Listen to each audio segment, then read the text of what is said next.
ঢাকার ব্যস্ত আগারগাঁও, কখনো সরকারি অফিসের ভিড়ে মুখর এই এলাকা এখন পরিচিত এক নতুন নামে, কেকপট্টি। নানা সাজে নানা ভঙ্গিতে কেক বিক্রি করতেন তারা, কেউ রাজকন্যা সেজে, কেউ বা গেম চরিত্রের মতো। উদ্দেশ্য একটাই, ভাইরাল হওয়া।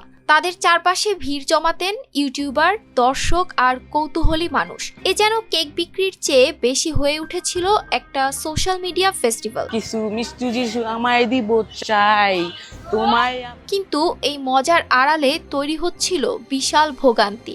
নির্বাচন কমিশন, সরকারি দপ্তর, সবকিছুর মাঝখানে প্রতিদিনই জট লেগে থাকত গাড়ির সারি। অসুবিধায় পড়তেন সাধারণ মানুষ। অবশেষে বৃহস্পতিবার রাতে নামে প্রশাসনের অভিযান। যৌথ বাহিনী উচ্ছেদ করে দেয় পুরো কেকপট্টি। সরিয়ে দেওয়া হয় ফুটপাতের সব খাবারের দোকান। কেক, চটপটি, ফুচকা সবই এখন ইতিহাস। কেক বিক্রেতাদের চোখে হতাশা। তারা বলছেন এটা ছিল তাদের জীবিকা। ভাইরাল নয়, বাঁচার পথ খুঁজছিলেন তারা।